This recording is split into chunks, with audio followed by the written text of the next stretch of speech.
ልጁን በመግደልሽ ትክክለሽ አብጌል የህግ ተማሪ ነሽና ህግም ከህሊና ጋር ተቀራራቢ ነው ስለዚህ ይኸውልሽ ትክክል ነኝ ብለሽ የምትይ ከሆነ እጅሽን ለፖሊስ ስጪና ግቢያችን ውስጥ የተቀበረው ልጅም ወጥቶ በእምነቱ ቦታ ላይ ሄዶ በሰላም ይላል አይሆንም አባዬ መሆን የለበትም አይሆንም የመረጥሽው በትክክል ይሆናል ነገ ሄደሽ እጅሽን ትሰጫለሽ አለበለዛ እኔ ራሴ እጄን ሰጣለሁ ወደቡኝ ምን እንዳይመጡ እንዴው አዎ እውነቷን ነው ደም እንዳይረጫችሁ ዞር በሉ አልዋርጁም የኒሃ ረዲ ጌታ ክሪሽናን ከዚህ በኋላ አለምንህም እንዴ ሊጣሉ እኮ ነው እና ናታን የሉም እንዴ ልጥራቸው አይ ተው እኛ ድብድብን አንጥራቸው እሺ እንዴ ቆይ ቢሞቱ እኔ ግን ማለት ነው የኛ ልጅ የሚያሸንፍ ይመስለኛል ክሪሽናን አለምንህም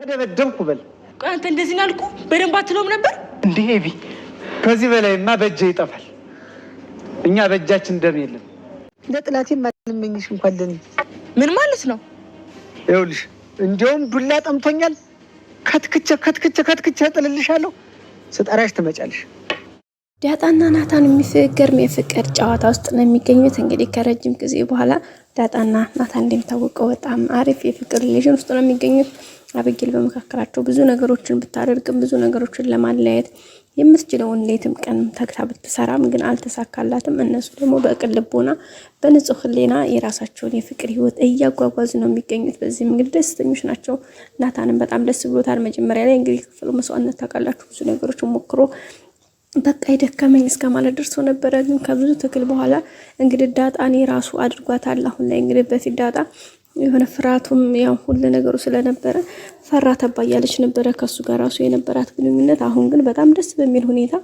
በጣም በሚያምርና ደስ በሚል ሁኔታ አሪፍ እንትን ላይ ነው የሚገኙት ማለት ነው የሰዎቻችን በጣም ደስ የሚል ሁኔታ አሪፍ ሪሌሽን አሪፍ ግንኙነት ላይ ናቸው ያሉት ደስ የሚል ላይ ነው ያቻሉት እንግዲህ አሁን ላይ አብጌል ሞክራ እንግዲህ አቅቷታል ግን አሁን ሞከራውን አልተወችም እንግዲህ ባለፈው ጉሮሯን እስከማነቅ ገልሻለሁ ብዙ ነገሮች እስከመዛት ደርሳለች ግን ምንም እየሰማት አይደለም እንደውም ናታን አሁን ላይ ጭራሽ ከእንግዲህ በኋላ ዳጣን ነካሽ ማለት እኔ ራሴ ካናትሽ ላይ አልወርድልሽም የሚገርምሽ አሁንም አደጋግም ያረጋግጬ ልንገርሽ እኔ ዳጣን እወዳታለሁኝ በቃ ምንም አይነት ነገር ስታመናጭቂያት ባይሽ አልምርሽም አርፈሽ ተቀመጪ በማለት ነው እንግዲህ ያስጠነቅቃት ይሄን ሲላጭራሽ አብጌል በጣም ነው የተናደደችው ምን ነው ፍቅረኛ ጫወታ ስትለው ነበር አዎ ባል ያለች ብለሽ ነው አይደል እንደዚህ አንጨረጨረሻው እመኝኛው እኔና ዳጣ እንጋባለን አገባታለሁ ሚስት ያደርጋታለሁ ብሏታል በጣም ነው የተናደደችው ያንን ፊዳ እንግዲህ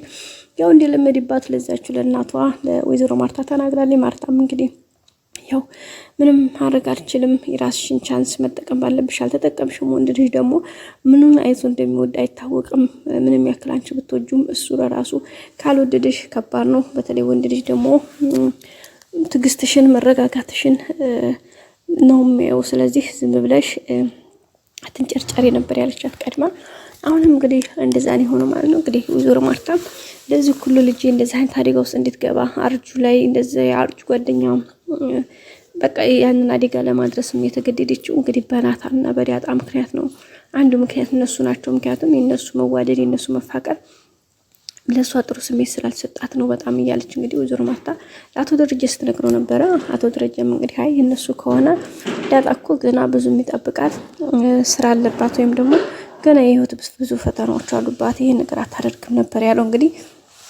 ወይዘሮ ማርታም እንግዲህ እሱን ምንድነው ሲጀመር ግን የህይወት ፈተናዋ ምን እንደሚጠብቃት ስትለው እንግዲህ አቶ ደረጀ ቶሎ ብሎ ሐሳቡን ቀይስ አድርጎ አይ ምንም ግን ያው እንደዛ ነው በማለት ነው እንግዲህ ሐሳብ የሰጣት ማለት ነው መጨረሻው ወይዘሮ ማርታ አንተ ደግሞ እንዴት ስታለህ እኔ ቀድሜ ነግሬህ ነበር በነገራችን ላይ አብጌል የምትናገርበት መንገድ እንጂ አንድ ቀርም ተሳስታ አታውቅም ቀድማ ናታና ዳጣ እንደሚጓደዱ ተናግራ ነበር እያለችው ነበር እንግዲህ ይሄ ነገር ልጆቻችን እስከሆኑ ድረስ የሆነ መስመር እንዳይስቱ በአደራ የተቀመጠ ሰው የሰው ነው አደራ ነው። ስለዚህ በማለት እንግዲህ ወይዘሮ ማርታ ለአቶ ደረጀ ነግረዋለች። አቶ ደረጀም እንግዲህ ችግር የለውም ዳጣ እንደዚህ አይነት ቤት ውስጥ ገብታ ከሆነ እኔ ራሴ ጠይቃታለሁኝ የምትለውንም ሰማታለሁ በማለት ነበር ይንገራ።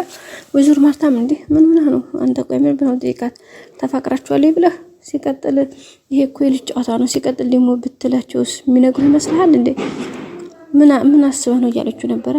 ደረጀ ግን አይ ዳጣ ስሬስ እውነቱን ጠይቃታለሁኝ እውነቱን ትነግረኛለች። ዳጣ ደግሞ እኔን ምንም የምትደብቀኝ ነገር የለም፣ ምክንያቱም እንደምንም እንደማደብቀኝ አውቃለሁ። ስለዚህ እኔ ራሴ ጠይቃታለሁ ማለት ነው እንግዲህ የተናገረው። ወይዘሮ ማርታም እንዴ እስኪ እናያለና ይሄን ያክል የምትተማመንባት ዳጣ እውነቱን ተነገረች ይሄማ ምን ትለኛለህ? በጣም አሪፍ ነው እኔም በጣብቃለሁኝ እንግዲህ እያለችው ነበረ። ደረጀ እንግዲህ እንደሚጠይቃት እርግጠኛ ነኝ። በነገራችን ላይ ዳጣ ናታንም ለአባዬ ማሳወቅ አለብን ይሄን ነገር፣ ምክንያቱም በድብቅ የትም አንደርስም። ስለዚህ አንድ ቀን መጋለጣችን ስለማይቀር ሲቀጥል ደግሞ አብይን ይህን ነገር ከመናገር ተማ ስለማታርፍ የሆነ ሰዓት እነሱ አይተው ከሚያዝኑብን እኛ በራሳችን መንገድ መናገር መልካም ነው። ሲቀጥል ደግሞ ያንተ ሪሌሽን በጣም አስቸጋሪ ነው። አባዬ ብዙ ነገር እንደሚጠብቀኝ ተስፋ እንዲያደርግብኝና ብዙ ከባድ ጊዜ ያጣሁትን ባንቺ ተስፋ አደርግብሻለሁ ብሎ እንግዲህ ከባድ ቃል ጥሎብኛል። ስለዚህ አሁን ላይ የገባኝ ነገር ቢኖር ገና ወደፊት ብዙ ነገር እንዳለና ብዙ ማሳካት ያለብኝ ነገሮች እንዳለ ነው የተረዳው። ስለዚህ እሱን ነገር ደግሞ ግዴታ አለብኝ ለማሳካት በማለት ነው እንግዲህ የተናገረው። በዚህ ሁኔታ ነው እንግዲህ እየቀጠሉ ያሉት ማለት ነው። እንግዲህ ዛሬ አጋጣሚ ናታን ደውሎላት ክላሱ ጠርቷት ነበረ። ያንን እንግዲህ የጠራበት ምክንያት አንዳንድ ነገሮችን ሊያወሩ ነበረ። እንግዲህ የአቶ ደረጀና የወይዘሮ ማርታ አንቨርሰሪ ደርሷል ሰሞኑንና ስለዚህ ያንን ምክንያት በማድረግ የሆነ ጥርምጥን ያለች ፕሮግራም ለማዘጋጀት አስበው ነበርና ያችን ፕሮግራም ለማስተካከል እንግዲህ ደፋ ቀና እያሉ ነው የሚገኙት እና ያችን ትንሽ የተወሰነ እያወሩ እንዴት ማድረግ እንዳለብን እንዴት እናደርግ ምናምን የሚል ነገር ነበርና እሱን ለማስተካከል እያወሩ እያለ እንግዲህ ወይዘሮ ማርታ አጋጣሚ መጣች። ስትመጣም እንግዲህ አንድ ያስታገኘቸው ኦኬ ፊቱንም እኮ ደረጀ ነግሬው ነበረ። ደረጀ እኮ ፊቱንም እሷ አላምን የሚለኝ ነገር እንጂ እኔ እኮ ሁሉም ነገር አስጠንቅቄ ነግሬው ነበረ። አጅሬት ደግሞ እዚህ ምን ትሰሪያለሽ በዚህ ጨለማ በዚህ ሌሊት በማለት ነው እንግዲህ ወይዘሮ ማርታ የተናገረች። ዳጣም እንግዲህ በድንጋጤ ውስጥ ሆና መጀመሪያ ገና በሩ ሲቆረቆር መቀመጥ ቁጭ ብድግ ስትል ነበር። ናታን አታስነቂ አርፈሽ ተቀመጭ ሲላት ነው እንግዲህ የተቀመጠችው። በመጨረሻ እንግዲህ ውጣ ገባ ማለት ተቀምጣለች። እንግዲህ ምንም ባልሰማ ፈገግ እያለች ነበረ ፊቷን እያሳየች የነበረው። ግን ብትልም ወይዘሮ ማርታ እኔ እኮ ደረጀ አልሰማኝ አለ እንጂ ምን ዋጋለው ታዲያ እያለችው ነበረ። በዛም እንግዲህ ዳጣ ደንግጣለች። እንግዲህ ወይዘሮ ማርታ ናታን ጋር የሆነ መልእክት ታደርስ ነበር የመጣችው፣ ግን ሀሳቡ ወደዛ ተሰረቀ ማለት ነው ቤተሰቦቻችን። እንግዲህ ዙሮ ግን እነሱ እያወሩ ያሉት ሌላ ነው። እንግዲህ ማርታ ደግሞ የምትረዳበት መንገድ ሌላ ነው ማለት ነው ቤተሰቦቻችን። ስለዚህ ይሄን ሄዳ ደግሞ ለደረጀ ስለምትነግረው ደረጀ እንግዲህ ዳጣን ቀጥታ ስሬስ ጥያቄ እንደሚጠይቃት ምንም ጥርጥር የለውም። እንግዲህ ዳጣ ደግሞ ደረጀን ተሸሽጓል የሚል ሀሳብ የለኝም። ሁሉም ነገር እንደምትነግረው ተስፋ አደርጋለሁ። ምክንያቱም ብትደብቅም ያው ዋጋ ስለማይስከፍል ነገ ጧት ድጋሚ መታየታቸው እውነታው መግለጹ ስለማይቀር ከዛ አንፃር ማለት ነው ቤተሰቦቻችን። ሌላው እንግዲህ አብይል ድርጅት አሁንም እንደ ቃዥሽ ነው የምትገኘው። ያው እንግዲህ መቆም መቀመጫ አጣለች፣ ሰላማን አጣለች። ውስጧ በጣም እየረበሻት ነው። ግን ሀላወድ በግዷ እንግዲህ መኖር ይቀጥላል። ሌላው እንግዲህ አቶ ድርጅት ምርጫ ሰጥቷታል ዛሬ መጨረሻ። ምክንያቱም አንቺ ምንም ስላልተጸጸትሽ ምንም ስላልመሰለሽ እጅሽን ለህግ ሰጫለሽ ወይ ደግሞ እኔ ራሴ ገድያለሁ ብዬ እጅን እሰጣለሁ። ከዛ በኋላ ልጁም ግብ የቀበርነው ልጅ ተነስቶ ወደ ሃይማኖት ቦታው ወይም ደግሞ ወደሚያምነው እምነት ቦታው ሄዶ ያርፋል። ስለዚህ የሰው ልጅ አክል ፍጥረት እዚህ ቀብሬ አንቺ ግን ይሄው አሁንም ያውነሽ በማለት ነው እንግዲህ ምን ስራ በቀጣይ ሰላም ቆዩ።